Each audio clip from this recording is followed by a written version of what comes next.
GPR Detroit HD2. You're watching WHPS, Highland Park, Detroit.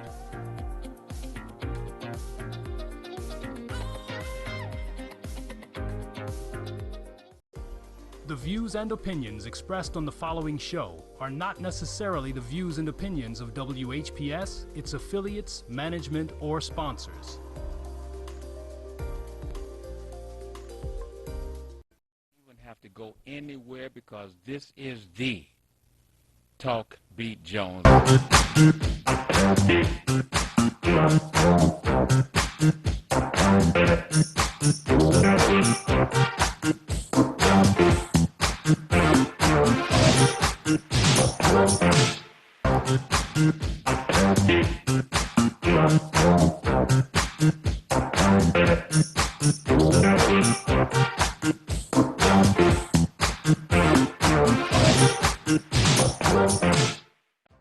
Welcome to the Billy E. Jones Talk Beat Jones show.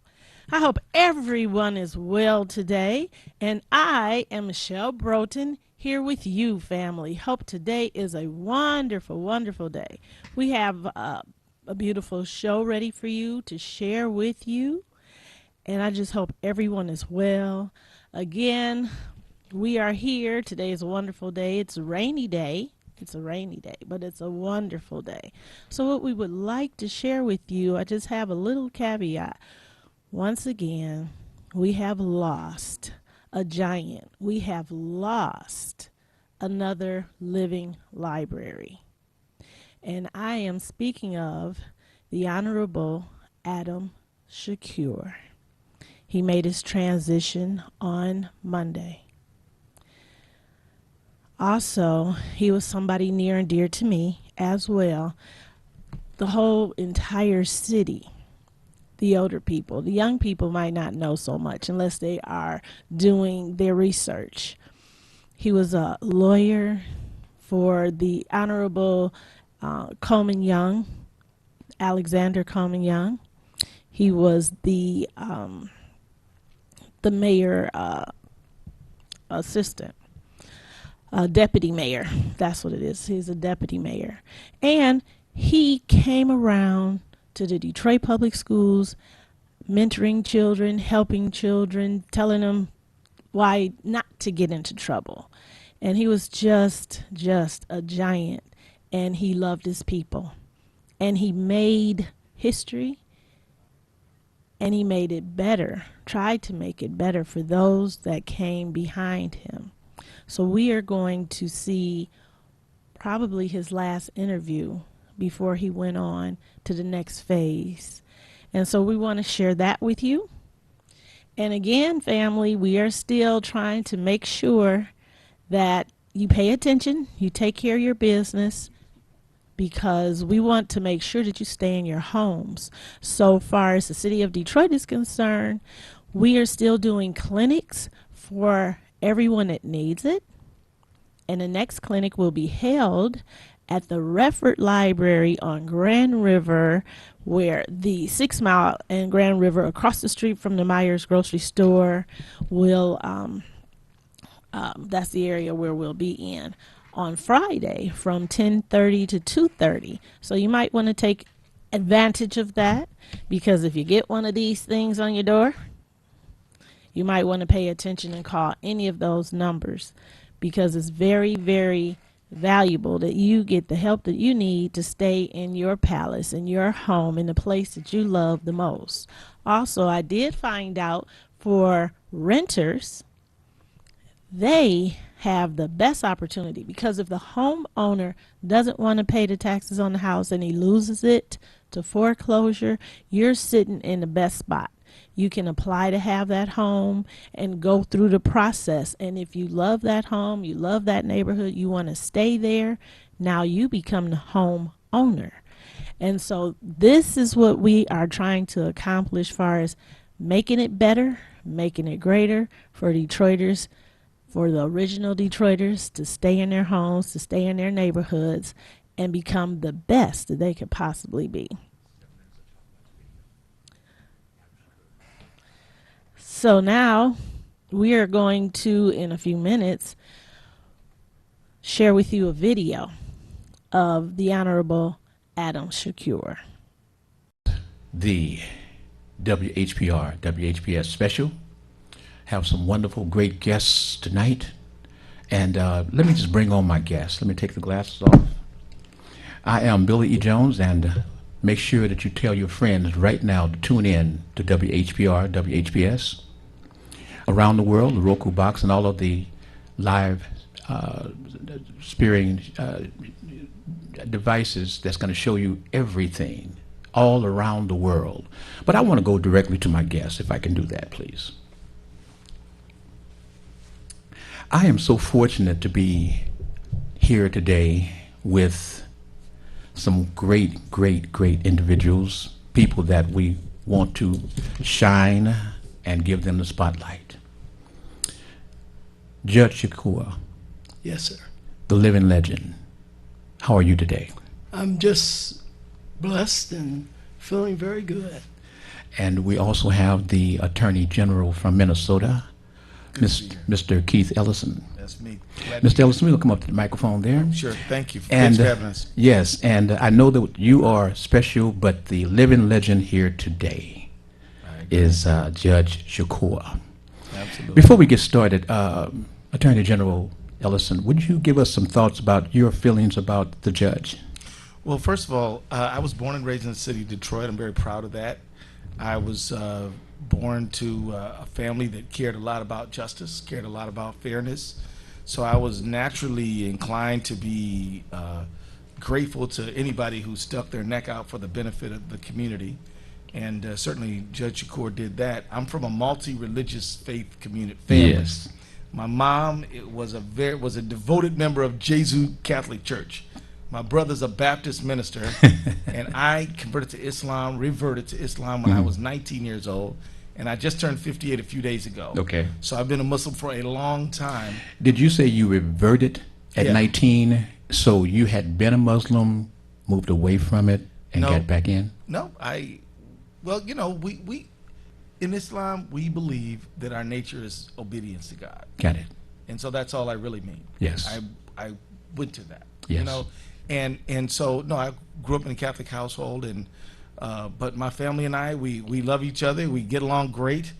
And the biggest repercussion of me becoming a Muslim is that my brother said, does that mean I get his portion of ham now? So I'm like, yeah, you can have it all, bro. My mom said, well, we're gonna put turkey in the greens now. So that was it. But Adam SHAKOOR, you know, was one of the people who inspired me to investigate Islam and learn about it and become a Muslim. Where right down the street, Davison, at the Muslim Center, and Davison and Rosa Parks Boulevard is where I got active as a Muslim and became a Muslim at that place. And everybody there was tremendously grateful and admired Judge SHAKOOR for his work and his commitment, his fearlessness. And so it's very natural for me and quite an honor for me to be able to come from Minnesota to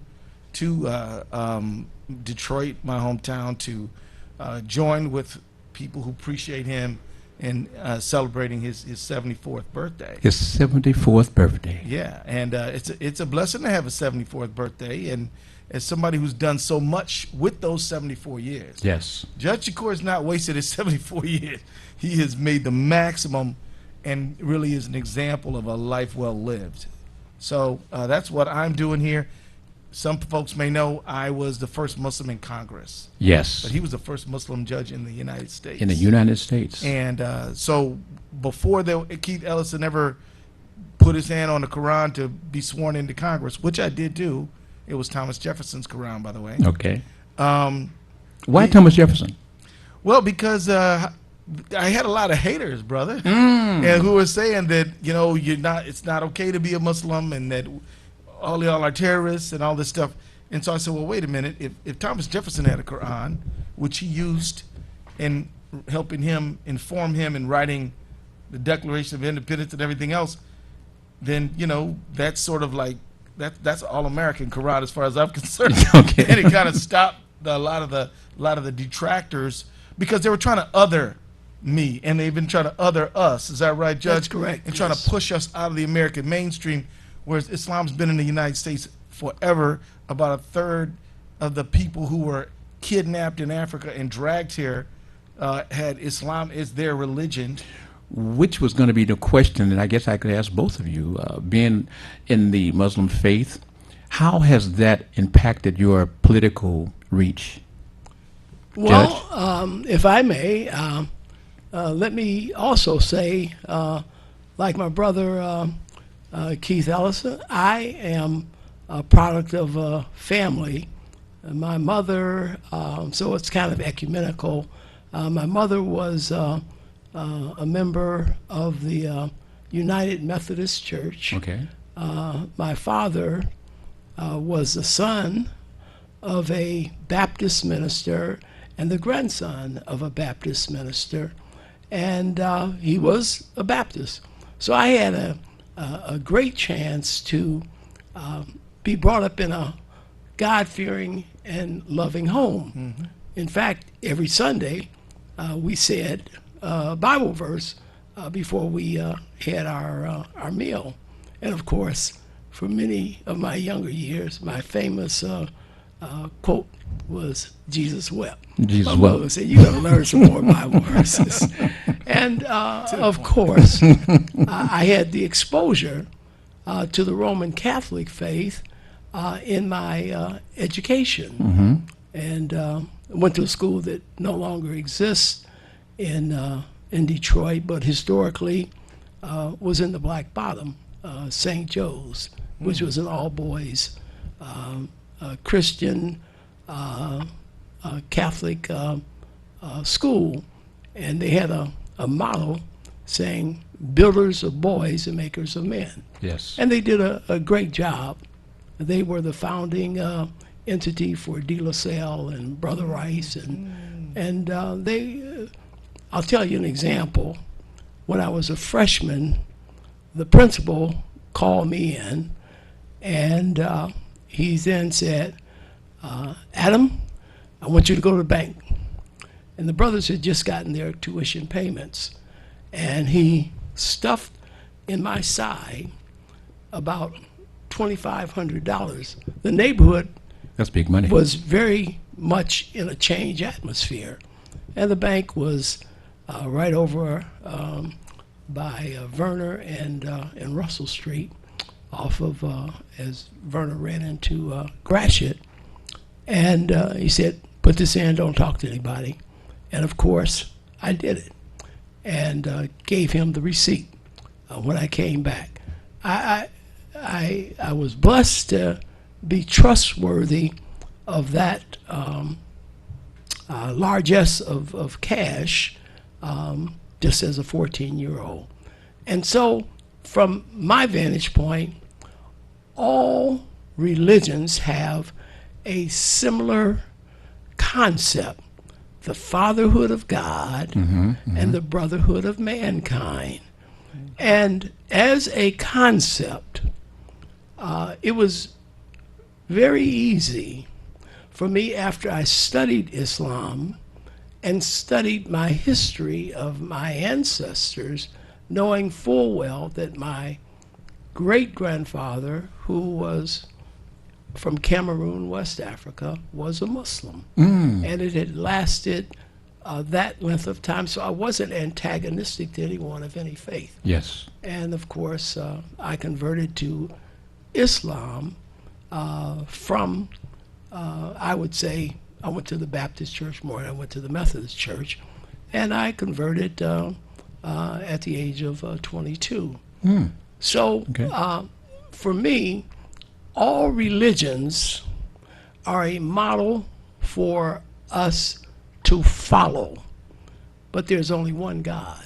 And as a concept, I was more familiar and comfortable with the religion of Islam because it answered my questions that I had over the course of my life.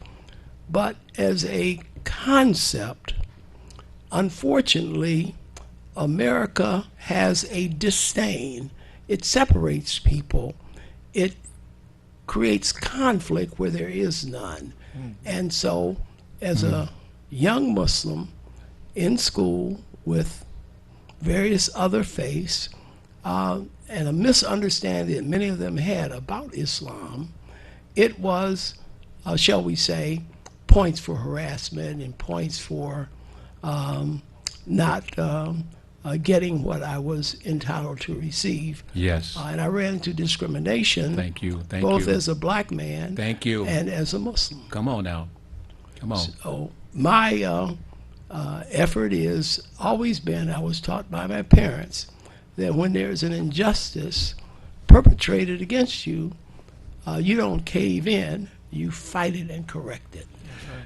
Judge, is that, when you came out of school, college, you had the opportunity to go in many different directions. You chose to be an attorney. Yes. Is that what fired you up to, and you fought for the people? Yes. So is that where your activism started, or when did your activism start? No, it actually started, I was about 17, and that was about 1964. A lot of activities were going on in Detroit, and I became a member of the NAACP youth program. And so my activism really began with a light that I received by way of those actions of those adults, 7, 8, 10 years my senior. And I got involved in carrying signs, and at that time there was discrimination at the dime store, 5 and 10. Today's population may know it more as a Target or some other kind of multi-service business. But I became active at 17, and as I went to college, I became active with the anti-Vietnam War movement. I became active with the workers' rights movement, and I had worked at Ford's, Rouge Stamping, and I saw the discrimination, I saw the maltreatment, the lack of proper pay for various work. For instance, I was a heavy press operator, and I saw where they would tell me, well, you got to do more, you got to do more. And then a senior worker may say, no, they're running jive on you, Adam. You've already beaten their production on this machine. It's 700, and I was loading off 800, 1200. Wow. See, all that guy is trying to do is to get you to help him make more as a bonus for his supervision over you.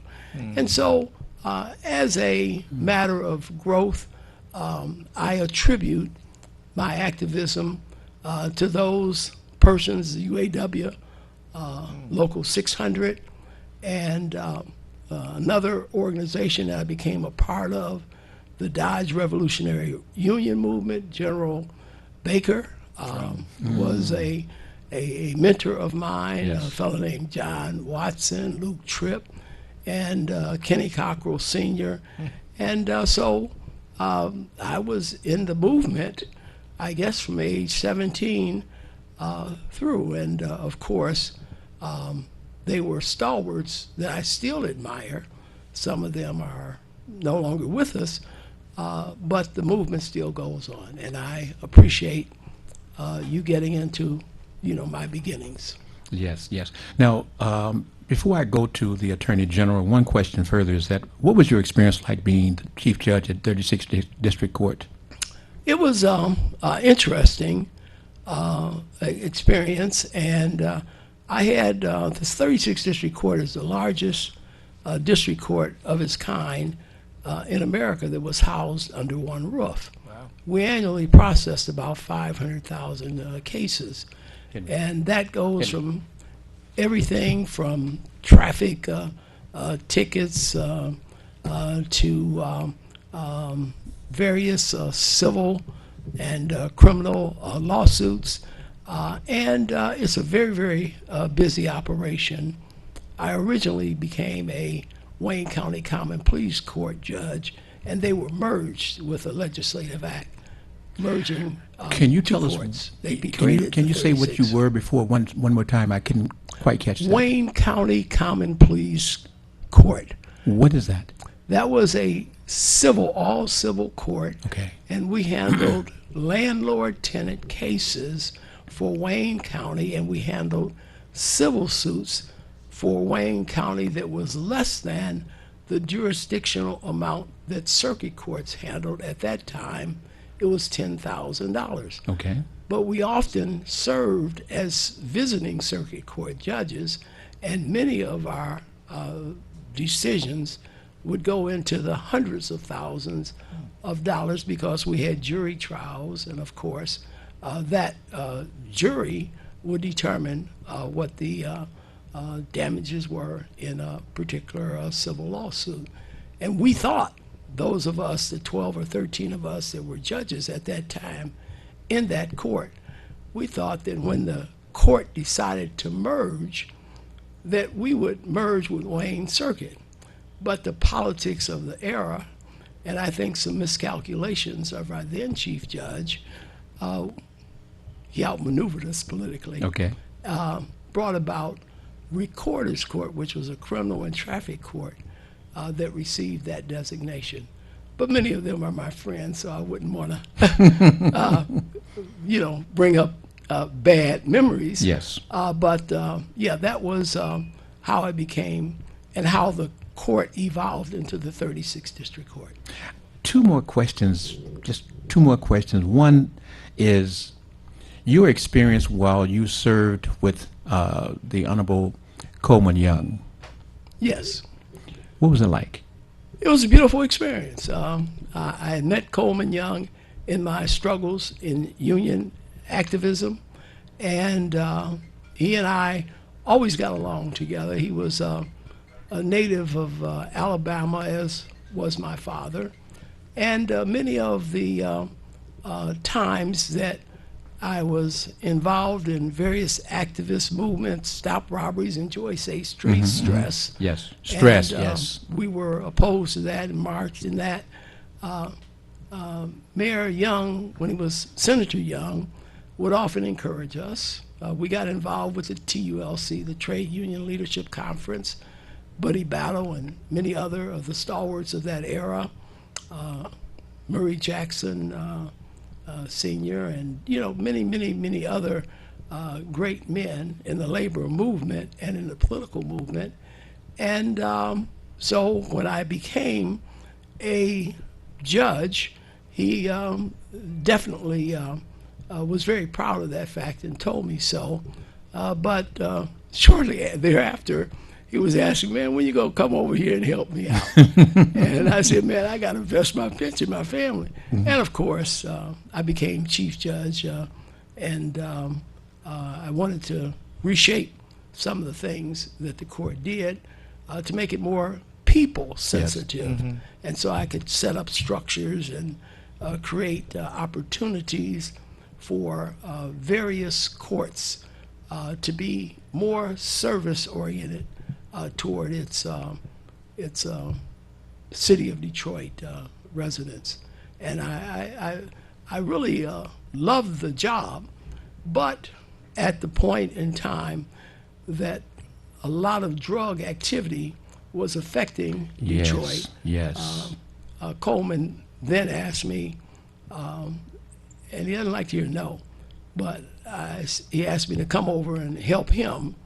And Coleman didn't do too many things, say help me or I need. That wasn't his language. So I knew that he needed some assistance, and so I said, man, let me invest my pension. I had a few months left, and I decided when I did that I would retire. Yes. So my family is protected. My first obligation was to their preservation of their survival, and I took him up on his offer, and he appointed me a position that had been vacant for about 10 years as his deputy mayor and chief administrative officer, and handed over the reins of basically drug enforcement and drug development into other capacities to help these young men who found themselves victims of crack and other drugs impacting their lives and their families' lives. Yes, Judge. The last question I have is about the MOTEP. Can you explain what is MOTEP and what is it about? What is the purpose? What is the journey for MOTEP? MOTEP is an organization that I became affiliated with in the last 4 years. I myself have been made more aware.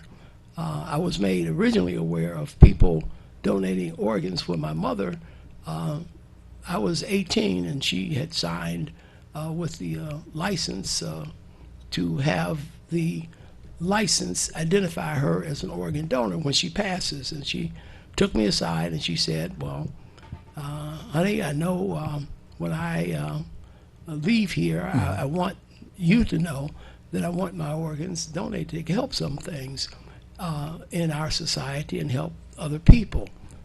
My mother was a science teacher of note at Durfee Middle School, junior high. Developed a program called SWAM Dwipes, which became a forerunner to DAPSA. SWAM Dwipes, study, understandings, analysis, materials, Dwipes.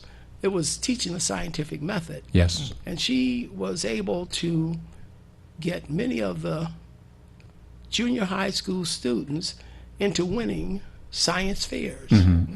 One group said, no, these kids didn't do that, and we want to have them reevaluated.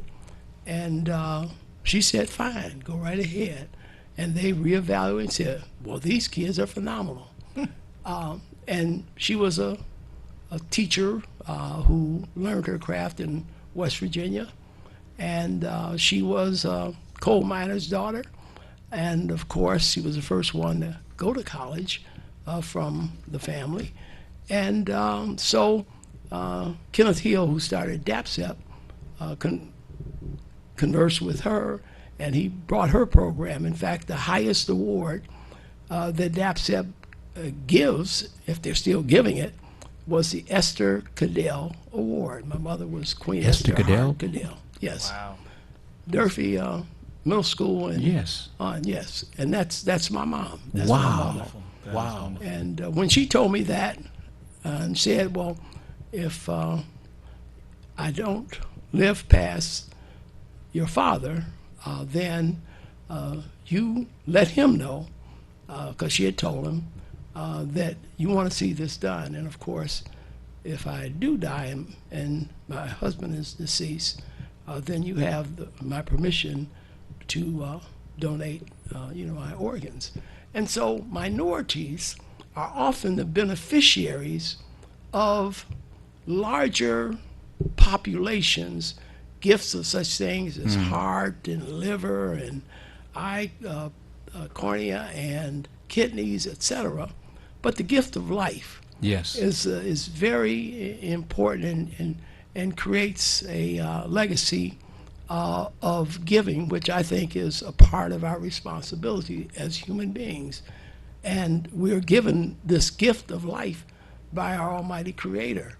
However, we refer to him, her, and because he is not containable in how we define people, but it is that we are given this earth, we're giving all the foods, all the weather change, everything that we need to survive. Yes. And yet, when that body, which is going to get a new body when Yes. it goes to its rewards, has gifts to give to others. But one of my mentors told me that, why do you think God gives you 2 kidneys and you only need one? Okay. That's a lesson from the Almighty Okay. that you must give. You wouldn't have to go anywhere because this is the Talk Beat Jones.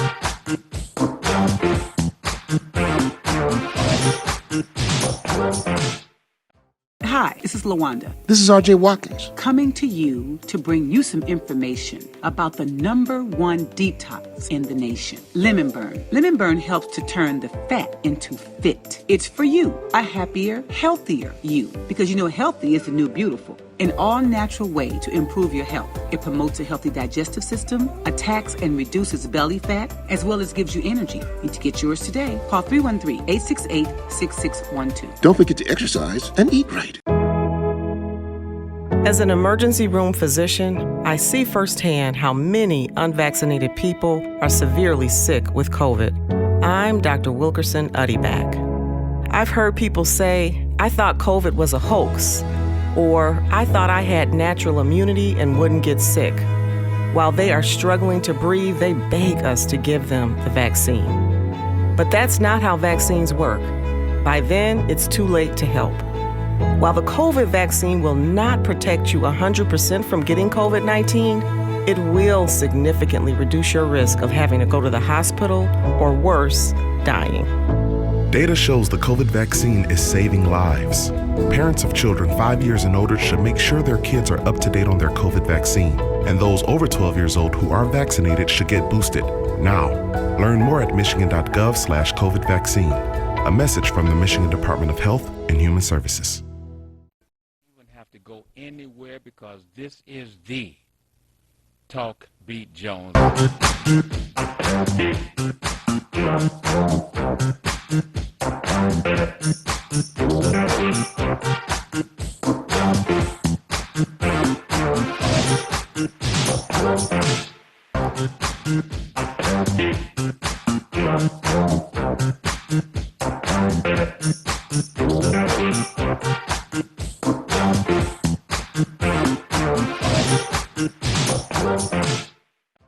And he gives you the capacity from your very birth. Yes. Makes sense to me. Makes sense to me. So I said that I would join with that cause. And today, with Brother Ellison's help and many of my friends and others, we have raised over $15,000 Wow. for MOTEP. Fantastic. To spread the message and to get the word out for minorities. Listen, help your brother and your sister. If you come to that time, why allow it to be lost to the earth when it could be gifts to the living? Yes, yes. And so I'm a big believer, and what I believe in, I work towards. And MOTEP is the organization that I have pledged my gifts to. And when I'm gone, I hope somebody is blessed with whatever parts I have that can assist them. Well, Judge Shakoor, you have made a convert of me. Oh, thank you. I will be a person that will You're go. in? Yes, I'm in. I'm all Right. in. I'm listening to you. I'm all the way in. And you have a thing about. You say that as long as God gives you what, sir? As long as God has given you life, Yes. which you have earned nothing of, Yes. from that small congealed clot of blood, that you have hands, eyes, a brain. Yes. You build roads and highways, and you can't recognize that what you have received, you also have a responsibility of giving. My God. And that is my sense and my direction, and what I believe in, I practice and I promote. And I've been blessed to have a pretty decent life, and so I have given and will continue to give, and hopefully when my time comes, whatever my body parts will allow, I give those to others. You've taken my fear away.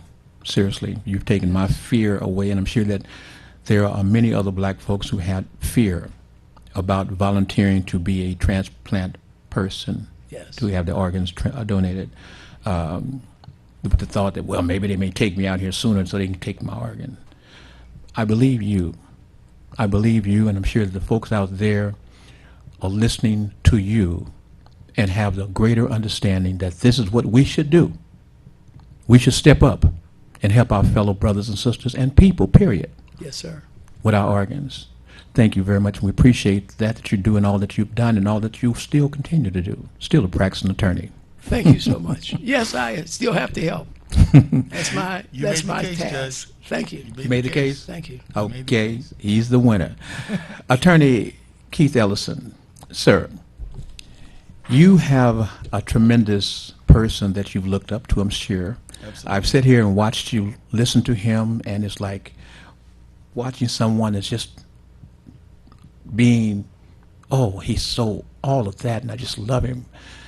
That was you. And I appreciate that, sir.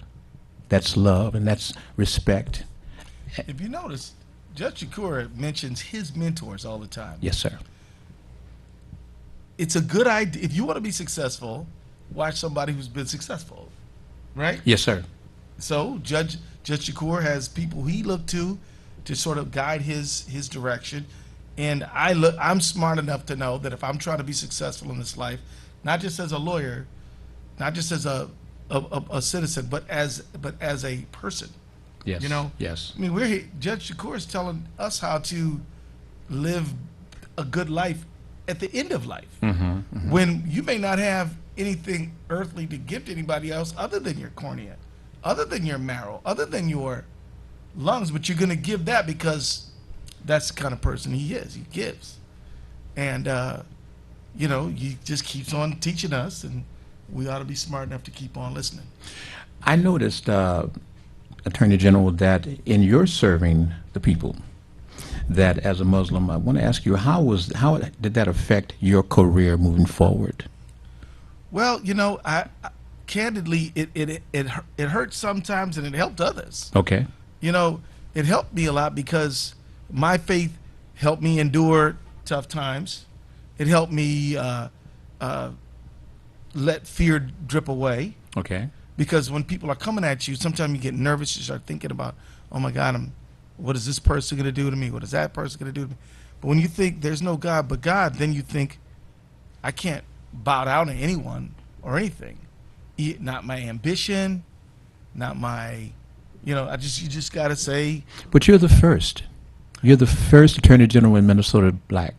Well, I've been the first more than once, but you know what I've learned about What is being that? the first?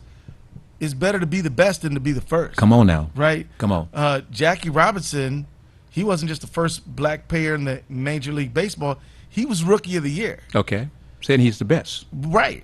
And Adam SHAKOOR wasn't just the first Muslim judge in America. He's an excellent judge. He exceeded in terms of the quality of his service. And so my goal is not to be the first of anything. I've never gone into anything thinking, oh, I want to be the first. I go into it to serve, never without any thought to whether I'm first or not, right? Yes. So when I went to Congress, there had never been no Muslims in Congress before. Yes. And, you know, if you look at the wall of all the AGs in Minnesota, there's no black ones up there except for me now.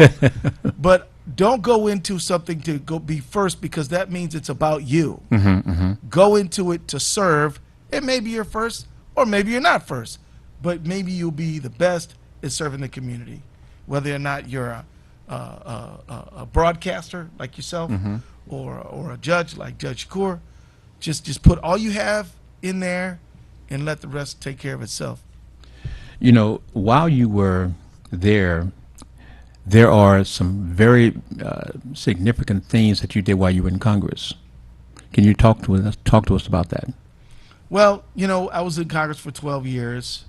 And I went in there with basically two goals. Yes. One is to try to make sure everybody could afford their life. And what does that mean? Well, if you can't afford your insulin, you can't afford your life. Got it. If you are being a victim of wage theft and you're supposed to get paid $15 an hour and they only pay you $11, then you can't afford your life. If you get sick and facing bankruptcy because you got sick, even if you have insurance, you cannot afford your life. So I spent a lot of time on economic fairness and fighting against economic predators, like, you know, some of the payday lenders, some of the for-profit colleges, not all, some of them. some of the folks who are out there, charging exorbitant surprise fees. You go to the doctor, they say, oh, this is out of network, and therefore it's quadruple what you thought it was going to be. Yes. And now, so I spent a lot of time doing that. I started the Consumer Justice Caucus. I helped pass and had bills in the Credit Card Holders Bill of Rights.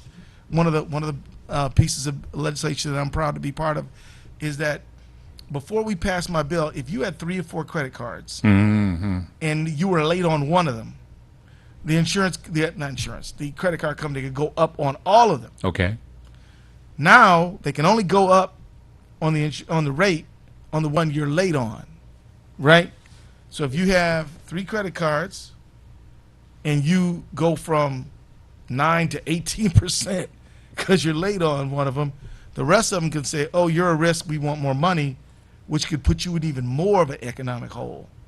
And if you're praying, so that's, and then, so the Credit Card Holders Bill of Rights was a big deal to me because so many people, are not making enough to afford their lives, so they use credit to try to pay for their lives, and it puts them in an economic downward spiral, particularly when you consider inflation is far lower than the increases in the price of education, student loan debt, health care, and a bunch of other things, and now housing. Yes. And so, when I think of an economy, I think of a social structure where everybody should be able to be prosperous in the richest country in the world.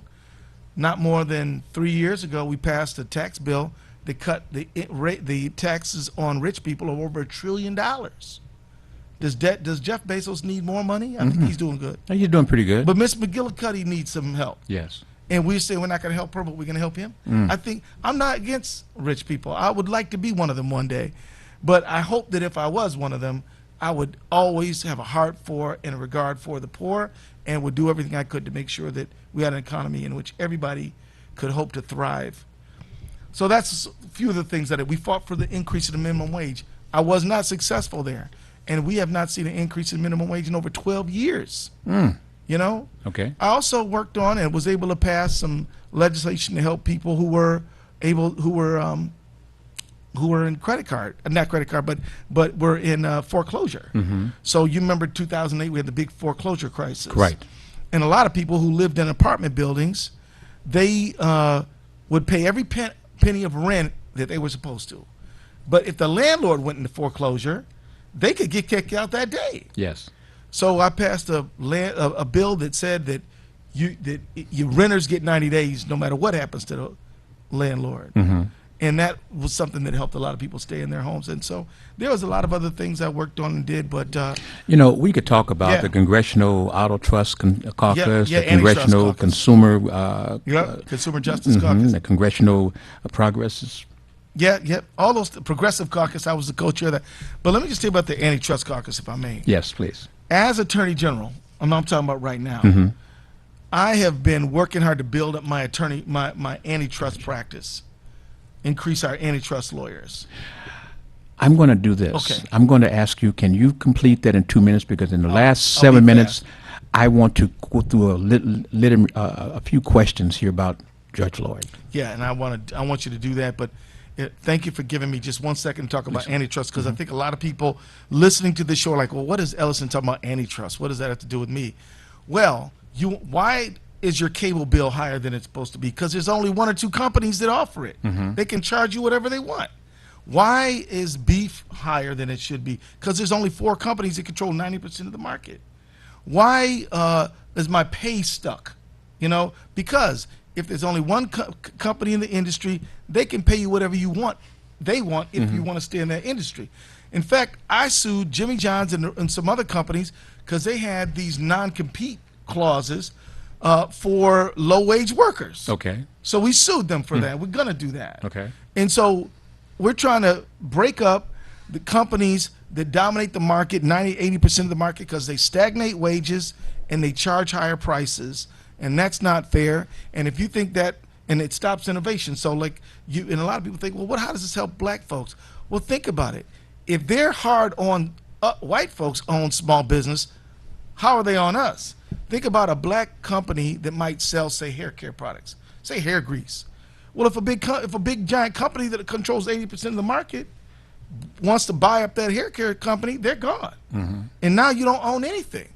We need antitrust enforcement, and so we're going to do a lot of that. It's racial justice, it's worker justice, it's small business justice, it's innovation justice, it's consumer justice, it's all those things. So thank you for giving me a chance. Not a problem. Attorney Keith Ellison, what was your thoughts when you were viewing the video of George Floyd's murder? Torture. Look, he was tortured for 9.5 As a black man before it, not necessarily as the Attorney General, but as a black man looking at that, what was your thoughts? Well, I was horrified, you know. Microphone. Oh, I was horrified. I was horrified. I was not shocked. It was about 4 o'clock in the morning when I saw it. My staff sent it to me the night before. I leaned over to my wife and I said, honey, you got to see this. She said, I do not want to see that. I've seen too many people of color, black people, brown people murdered. I don't want to see it. I said, I don't blame you, but I have to look at it. And I looked at it, and the thing that struck me is all those people who were screaming for Derek Chauvin to get off of George Floyd. Yes. To check his pulse. Yes. And just the inhumanity of just letting him die. And I noticed how he went from yelling, I can't breathe, I can't breathe, I can't breathe, mama, mama, mama, mama. Nothing. And it didn't trouble the conscience of Derek Chauvin or anybody else who was there who was supposed to care. Now, all the regular citizens were horrified. Yes. But those people who were trained, paid to protect and serve, seem utterly callous to the plight of George Floyd. And I'm going to tell you right now, I know a lot of wonderful police officers. Yes, sir. I know some who I admire. I think they are wonderful service, but we've got to have a system where, you know, the best officers can shine and the bad ones can get out of here. I mean, we need to restore trust between community and policing. And when I think of that 9-year-old girl who saw George Floyd murdered, I fear that when she gets to be a 29-year-old woman, maybe a mom, she's going to tell her kids, don't trust the police. Well, she should be telling her kids, if you have a problem, go to the police first. But Derek Chauvin destroyed that trust. And that's not fair to every other person who wears a badge. And so there you go, brother. I mean, that's how I felt as a black man. Now, we've seen, we've been able to view different circumstances similar, not that particular. But when you viewed that situation, was there anything that says we have to go in this case a little bit different? Well, yeah. So I didn't get the case right off. Every case in Minnesota, the original jurisdiction for a criminal act is under the, if it's a felony level case, is the county attorney. And only when the community lost confidence in the county attorney did the county attorney call me and say, look, man, this is not about me no more. Our city's burning. Will you help? I said, of course I'll help. Yes. How am I going to say no? And the governor said, we need you in there. So I'm like, I'm in. Yes. So when the coach says you're in, that's then right. you jump off the bench, you ready to play. And you play. So we did. But I knew that given that they had video on Rodney King and that went the wrong way. Yes. They had video in Walter Scott, who was killed in South Carolina, shot down. That went the wrong way. They had video in Laquan McDonald, and it took them 4 years in Chicago to charge anybody with that one. I knew that we were in a difficult. I knew that people thought it was easy because of the video. I knew it was extremely difficult. So we understood we had to have a solid medical case. We understood we had to have. It was great that Chief Madera Arredondo, black police chief, said, "This is not us. We do not condone this. It is wrong, and I will condemn it from the witness stand." I thought that was a very critical part of the case. And then there were some lawyers who actually were not ordinary attorney general staff, who I reached out to them and said, I need you to help out on this case. And they were. And so they combined with my staff, and they joined up, and we were able to. So civil lawyers are used to put it on. are used to addressing complex medical cases. And you've been a civil lawyer. I have been a civil rights lawyer, civil lawyer, and a criminal lawyer. And so I knew that in a case like this, we needed to have a pulmonologist, we needed to have a cardiologist, we need to have a ER expert, and I knew who to get to help me put that together. So we did that, and thank God the outcome was that of guilty. But I didn't know the guy was going to be found guilty until the judge read the verdict for him. Okay. Up to that moment, I thought, well, this could go either way. Listen, we got about 30 seconds, Judge. Yes, sir. Would you like to say something real quickly? We have about 30 seconds for you and about 30 seconds for you, if that's okay. Well, I'd like to thank you for such a outstanding, in-depth presentation by questioning us, and I appreciate it immensely.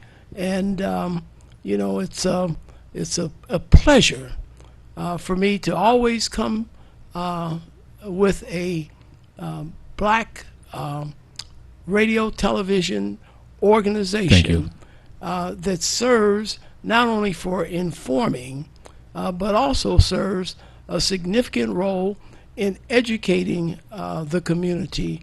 And I just want to applaud you and the other owners of this Star J. television Watkins, Mr. radio. Henry Tyler, yes. Yes, sir. And keep on doing this great work that you do to educate us as a people. That's Mr. R.J. Watkins, Mr. Henry Tyler, sir. Mr. Attorney Yeah, General. brother, keep getting the word out.